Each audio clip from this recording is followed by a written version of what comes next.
You're listening to Sip and Grow the podcast, the show where we taste awesome, delicious wines while having unfiltered conversations about our passions, experiences, struggles, entrepreneurship, and life. My name is Nicole Di Pasquale, and I'm a wine enthusiast just trying to pursue her passions and dreams while taking you on the journey with me, one episode at a time. My ultimate goal is to not only bring you wine knowledge and value, but also inspire you to enjoy your process and journey in pursuing your passions and dreams. Because guess what? The person you become while enduring the process is more important. So sit back, grab a glass, and let's sip and grow together.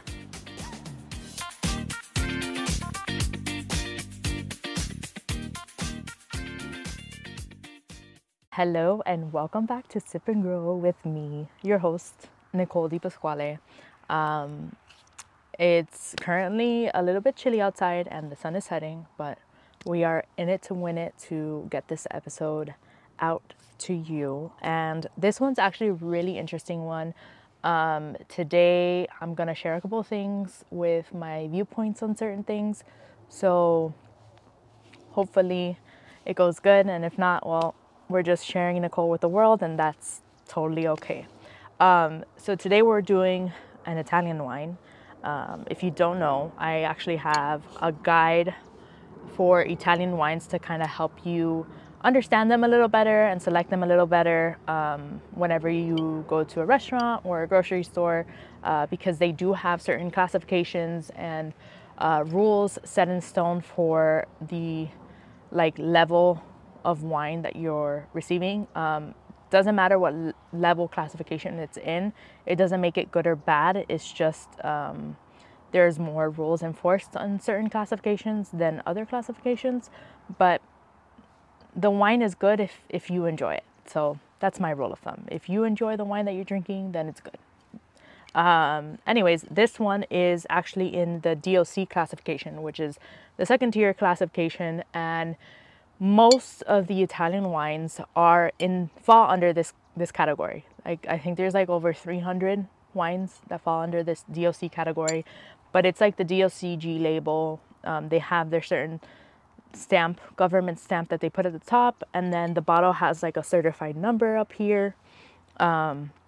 This one specifically is from a producer vineyard called Barone Cornacchia.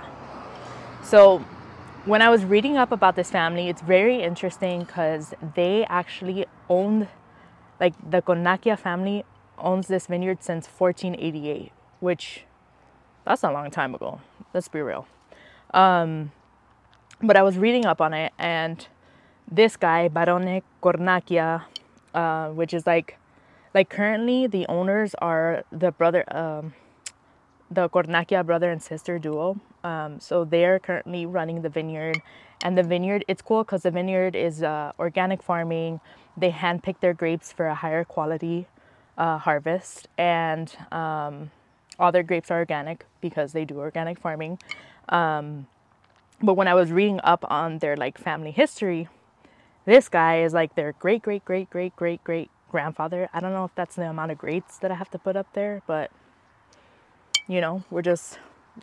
we're here telling the history behind this specific vineyard. So there was this breakout in the 1860s of this insect called phylloxera.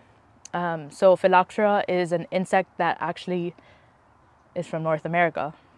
We created the problem, but we fixed it. We also fixed the problem. So it's basically this insect that ate all the roots in the vines all over Europe, and it basically wiped out a bunch of vineyards. And it was a huge problem during that time because basically all the vineyards had to replant their vines and rebuild their entire vineyard.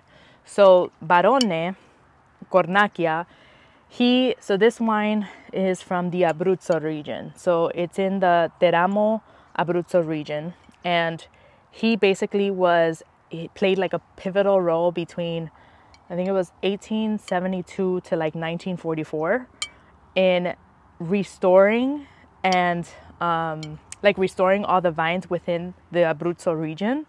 And the way they restored them was they basically got the American rootstock, because here's how we fixed the problem.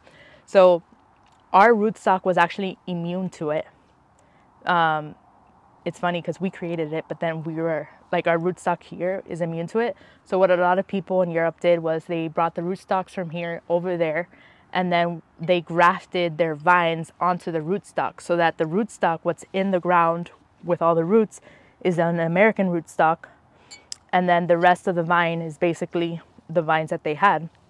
So ultimately, it's immune to that insect, so they'll never have that problem again, because the insect won't damage that rootstock ever again. I know I was talking about it with my winemaker the other day. He was telling me there are certain vineyards across the world that still have like their original rootstock, but in the wine world, it's super risky because like the phylloxera issue was a big deal, and it just like wiped out a bunch of vineyards that a lot of people don't take that risk anymore.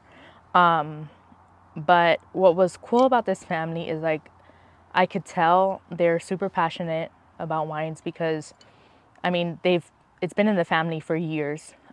This is the 5th generation, I think, is the one that's owning it right now. And one of the things I liked that I read, so the brother and sister duo is, the brother's name is Filippo and the sister's name is Caterina. They live by what their father told them. So their father told them that like loving the land will always, I wrote it down, so I don't want to get this wrong because I thought it was really nice. Loving the land will always bring out the best. And then he like also taught them a Latin proverb that says molto con poco, which means much with little. So it showed like the passion and love that they have for viticulture and their land. And when I read that, it really resonated with me, because then I started thinking about like how love is the root for everything, right? Like I strongly believe in love, and how we ultimately, all of us are love. And I was like, you know what, we're gonna get into the conversation today, because it's about that time. But ultimately, I believe, I'm a very spiritual person, and I believe in God, but I also believe in like the universe and frequencies and energies, and I think everything is tied together. I grew up in a Christian school, so I grew up reading the Bible and learning about it. At home, I mean, my family's very, like, they have strong beliefs in God, but they never forced anything upon us. I think, I mean, to argue that, I mean, we kind of went to a Christian school, so that's kind of like forcing a religion on someone. But like, my parents were very open to us believing in whatever we wanted to believe in. But they are very open in like allowing me and my brother to do and be whoever we want to be and explore that. Like, they might not agree with a lot of decisions we've made, and they'll vocalize that, but they've always loved us and supported us no matter what, which I appreciate that, because it gave me room to be me and like be creative and explore different options or explore different paths without judgment. And I feel like that's a very uncommon thing to have within a household. So thank you, mommy and papi. Love you guys. You guys are my whole world. And hearing that phrase it reminded me of something that I read. So like, one of my favorite books is The Power of Now by Eckhart Tolle. If you guys haven't read it, I highly recommend you read it. But he addresses the whole like what is God and love situation in the book, and I found it online. So this is what he says. He says, what is God? The eternal one, life underneath all the forms of life. What is love? To feel the presence of the one life deep within yourself and all creatures. To be it, therefore, all love is the love of God. So like, for me, I was like, when I read that book, it's funny because every time I would read that, like, I read that book twice. I read that book when I was 22, 23. And then I reread it last year when I was 29. And I didn't understand it till last year, but I also think that's because of all the growth that I've had up until now. And it's crazy because when I read it last year, I would literally read like a chapter and then I would stop and message like my best friend and be like, yo, I was mind blown to the fact that like, yo, this is facts. You got to read this. And one of the things I really liked is that he challenged a lot of like religious things in that book, because I have a strong belief in God, the universe, spirituality. Like I don't fall under a religion, I guess. I consider myself a spiritual person. And it was funny because in that book, he challenges like a lot of things that people in other religious groups might like be like, oh, like, you know, God is real, but like all that other stuff of frequencies and energy isn't real. I'm not saying that everyone does that, but like there's a lot of people that are very set in their ways, which is fine. Everyone is entitled to their own opinion and beliefs and thoughts. But it was funny because basically in that book, he says that God is love. So basically, we are love, because if you remember in the Bible, it says we're all created in his image. So that makes us love as well. And like at the end of the day, we are all love. And that's why I think love is the solution to everything. But to pull out the verse where it says God is love, in the Bible, it says in 1 John 4:16, God is love, and whoever abides in love abides in God, and God abides in him. God is love, and all who live in love live in God, and God lives in them. God is love, and he who abides in love abides in God, and God in him. So, with that said, love is a solution. Love everybody. No, I'm just kidding. I just feel like everything is connected. So when you work on yourself and you you work on your self-love, you ultimately work on aligning yourself with who you truly are, which all of us essentially are created in God's image. So all of us are love. So once you understand that, you can start like spreading love to others and fully living your purpose on this earth, which is ultimately, I think, it's just to like awaken other people so that they can understand that, you know, all of us are here for a specific reason. It's okay to not know what it is, but you're here to not only experience life, but like help, like once you understand a little bit more about why you're here, is to like help other people understand why they are here too, and just kind of, you know, work together as humans to understand this earth that we're on and why we are here as humans to experience life. But ultimately, I think love is the love is the solution to a lot of problems. And I feel like when you're not rooted in love, that's when probably you have a lot of like not negative things going on in your life, but you don't have, you're not living a fulfilled life. Because like if you're truly in love with who you are and okay with who you are and aligned with who you are, I think you're going to be an unstoppable force and you're going to thrive in whatever you do. And I think a lot of people are often frustrated or unhappy or sad or suffering or anxious because they haven't worked on the one thing that they need to work on, which is loving themselves and accepting themselves for who they truly are, or like learning who they truly are. Because it's easier to like not put in the time and effort to like grow and learn things, and it's easier to just put on a facade and do what you think you need to do, versus actually taking the time to be like, okay, what is it that I need to work on? Who am I? What do I like? What do I not like? And I feel like if more people were to do that, there would be a lot more loving people in the world. Not to say that like there's no love in the world, because I think there's a lot of love in the world and a lot of great people in the world. You just have to find them. But I think I'm a very positive person, so I always think like we are progressing in some areas. But overall, like once you truly start working on yourself and aligning yourself with who you are and what you're passionate about, like you can, that energy exudes from you, and like you can help so many other people. But until that happens, you're gonna keep on, you know, having certain experiences be the same experiences. Like if you don't learn your lesson from an experience, it will be repeated until you learn that lesson. But one of the reasons why I love The Power of Now is because he talks about being in the present moment, and it's actually on my Instagram, like caption or whatever, the little description area.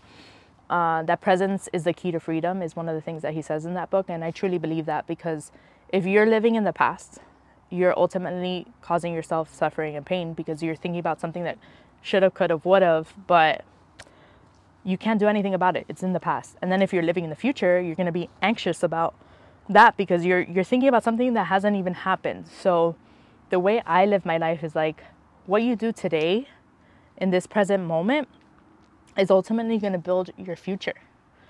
And it's also like you're here to also experience life. So you need to be in the present moment to experience this moment right here, right now, instead of thinking about the past or the future. Because if you're always in the past and the future, you're missing what's happening right now.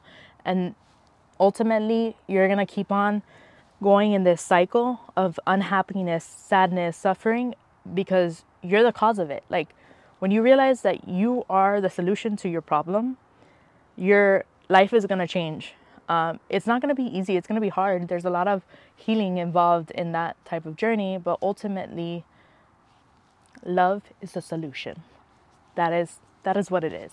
Anyways, I can talk about this all day long. I go into tangents with my friends and strangers all the time about this. But if you feel like you want to ask me more questions on it or talk about it a little more, just send me a DM, send me an email. We'll talk about it. I'm still learning and growing about all these different types of things, but yeah, love is the answer. Love is the answer. Anyways, let's go ahead and try this wine. So this is Montepulciano D'Abruzzo. Montepulciano is one of the most common grape varieties, and it is a grape variety found in the Abruzzo region. This is a good go-to wine as well. This one wasn't too expensive. It was $16.99. You can get, I mean, if we were in Italy, you can get cheaper ones, but I think usually the price point is around like $15 to, you can probably go up to like 40, 50 on this. But let's go ahead and taste this wine. Man, it's getting so cold. I'm like, I don't think you can see it, but like I'm shivering. So I'm like, let's open this wine so that I don't shiver anymore. Oh, that was aggressive. Okay, interesting.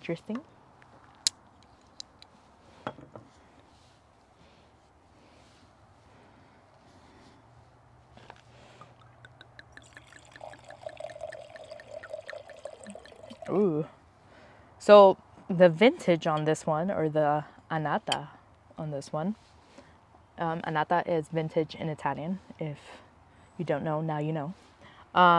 It's 2020. So let's go ahead and get my little chart wine aroma situation thing over here. I just like using a white background so I can see the color fully. But if you haven't, download this. It's in the link in my bio. It's a freebie, so you don't have to pay anything for it. But I think it's a good way to start tasting wines and just having a good reference point.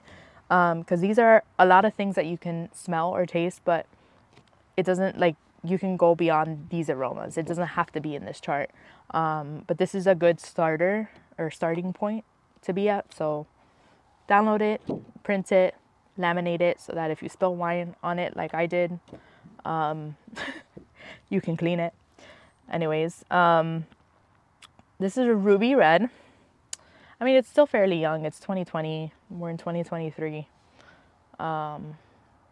Let's see. I have this in 55 degrees and I brought it out here, so like 10-15 minutes ago, so it should be at a good temperature. Let's see. Yeah, it's pretty good. Let's start opening it up a little bit.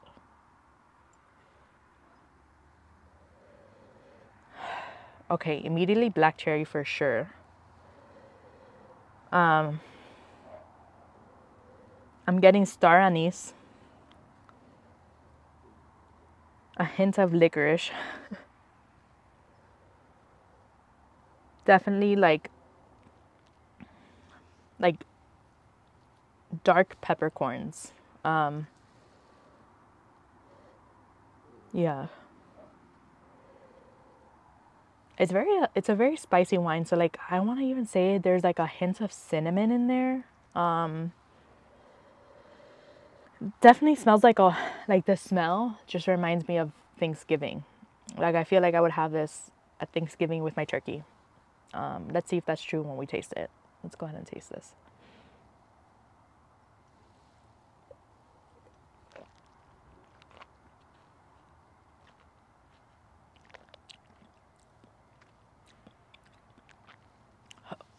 Okay, very tannic wine. Very tannic wine. I feel like it needs to open up a little bit more, aka it needs to heat up a little more for me to get more flavor out of it. But also, I did have another wine before this, so that might not also not help me in the situation right now. So I have to take a couple of sips before being able to like fully describe what I taste in this one.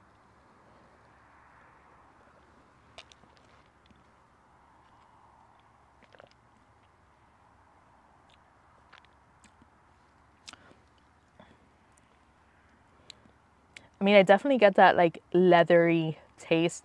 It is heavy on the tannins, like heavier on the tannins than other wines. So it does stay and linger on my tongue a lot more. It's not smooth. It's rough. It's a little rough, but I would say it's a typical Montepulciano D'Abruzzo, because they tend to be very tannic wines. Oh, you know what I taste? A currant. Do you know what currants are? I taste like a currant in there, like a black currant. And hold on.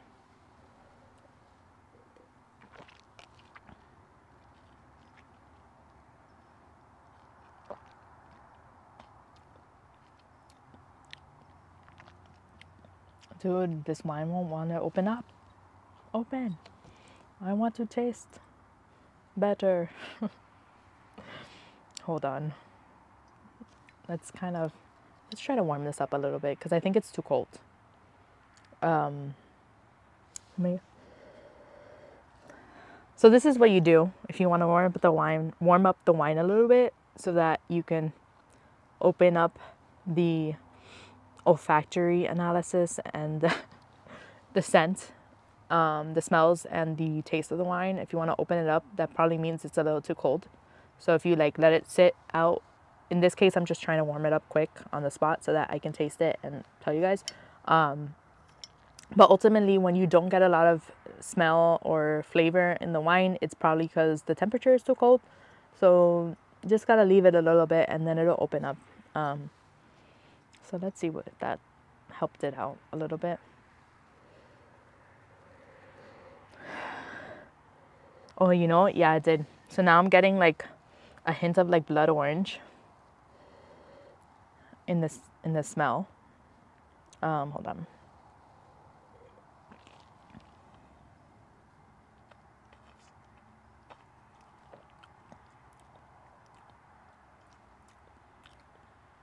You know what's really weird?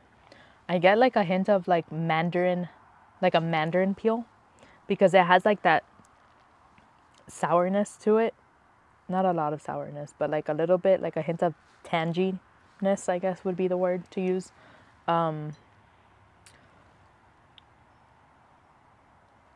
Almost like if you're eating the white part of a like tangerine. I don't know, this is what I'm tasting.